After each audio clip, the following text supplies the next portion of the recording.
The Queen is not just head of state, but also the head of the Church of England.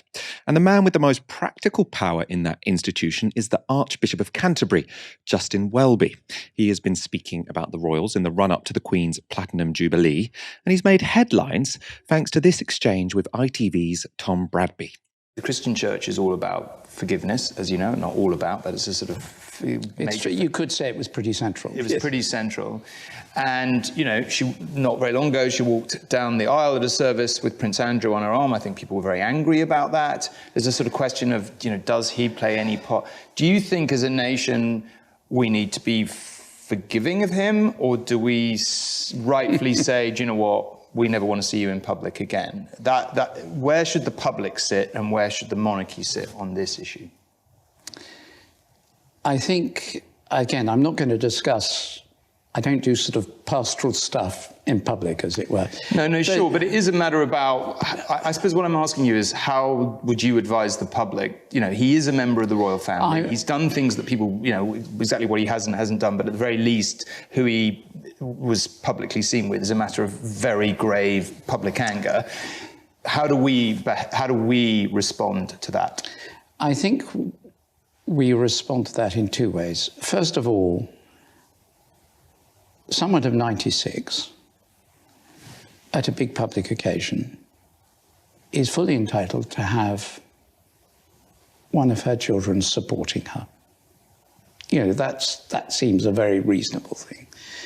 Let's get it away from the personality of the Duke of York and simply look at the Queen's position. Secondly, forgiveness really does matter. I think we have become a very, very unforgiving society.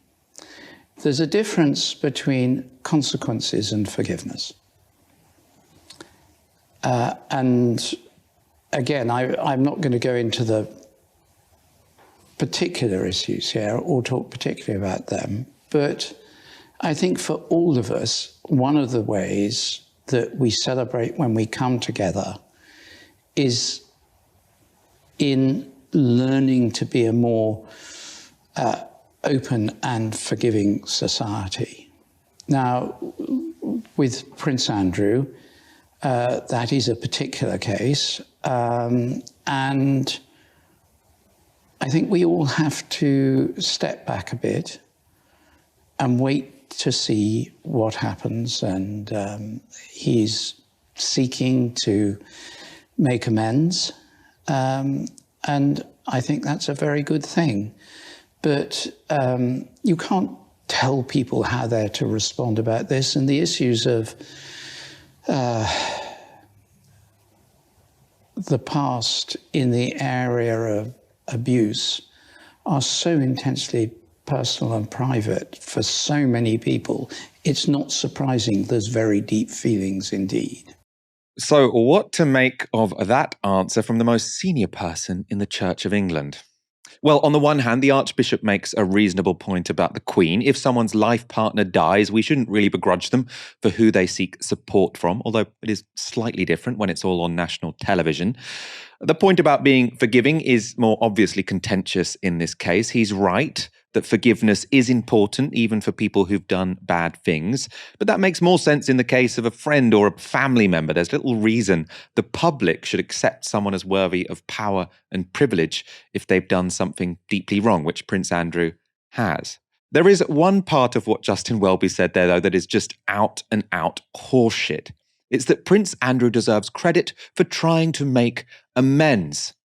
Of course, no evidence was given for this claim, which is unsurprising, given that everything in the public domain suggests the opposite to be the case. For one, that's because making amends usually requires accepting you've done something wrong.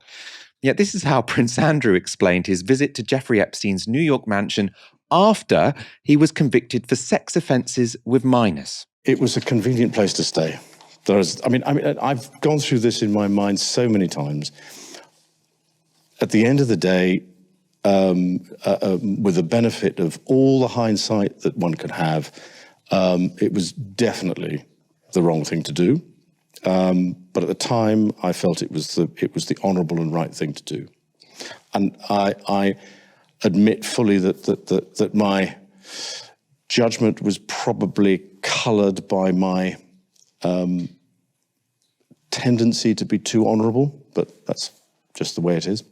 Remember, on that trip, Andrew stayed at Epstein's mansion for several days and attended a dinner party with him. Oh, so honourable. What an honourable man. Too honourable, if anything. This is how Andrew responded when asked if, knowing what he does now, he regrets his friendship with Epstein. Now, still not. And the reason being is that the people that I met and the opportunities that I was given to learn, either by him or because of him, were actually very useful. He himself, not as it were as close as you might think. We weren't that close. So therefore, I mean, yes, I would go and stay in his house, but that was because of his girlfriend, not because of him. Of course, that interview was given before the girlfriend in question got found also guilty of international sex trafficking. That's Ghislaine Maxwell, of course. Now, we should be clear, we don't know whether or not Andrew himself committed sex offences. He hasn't been charged or convicted, and his settlement with Virginia Giuffre is not an admission of guilt.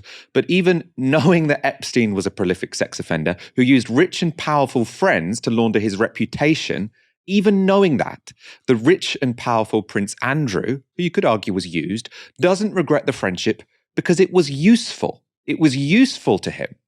That is not making amends. He is told, literally, looking back at what happened, do you feel like maybe you were used to launder the reputation of a prolific, horrific sex offender, groomer of minors? Do you regret that? No, because it was quite useful for me, actually. I got to meet some really interesting people. So no, I don't regret it. I'd do it again. Dahlia, where is this idea of him making amends coming from? What the hell is the Archbishop talking about here? Well, to me, it's indicative that we have learned so little, despite the Me Too movement, despite the incredible work of so many of Epstein survivors, including Virginia Giuffre, to really highlight the fact that this is a systemic problem, that the problem of sexual violence, of sexual abuse, including of children, is endemic in so many powerful institutions in our society, ranging from the media to the government to the Church of England, which is, again, another reason why I'm quite shocked that the Archbishop would come out with a statement like this, considering that things aren't exactly clean in his back garden, not his personally, but there are systemic sexual abuse scandals within religious institutions. And so the idea that this is the matter of one man's guilt or not guilt, or one man's personal feelings about whether or not he is making amends, is completely irrelevant here. The question here is, what systems were in place that enabled this sexual violence to happen on this scale with the knowledge of so many people and so many institutions? What was in place that meant that when girls rang the alarm on what was taking place, that they weren't taken seriously, that nothing came of it?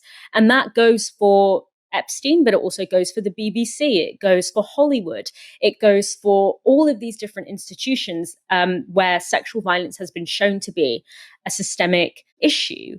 And of course, if someone was genuinely trying to make amends, if it was genuinely the case that, Prince Andrew was friends with someone who did horrific things and that he didn't know about it and that he had nothing to do with it, the fact that he was so chummy with him, having known, after he was convicted of such offenses, it just goes to show how little regard Andrew and his advisors around him hold these girls that are now women. They clearly thought that these women would never gain enough power to question them, which is something that obviously they have proved wrong. But one thing, again, that just really frustrates me in that exchange is that Prince Andrew and his feelings and his perspective is so hyper visible. it is the object of discussion constantly. You know, should we forgive Prince Andrew? How should we feel about Prince Andrew? Should he be allowed to re-enter public life? How does his mum feel about this all?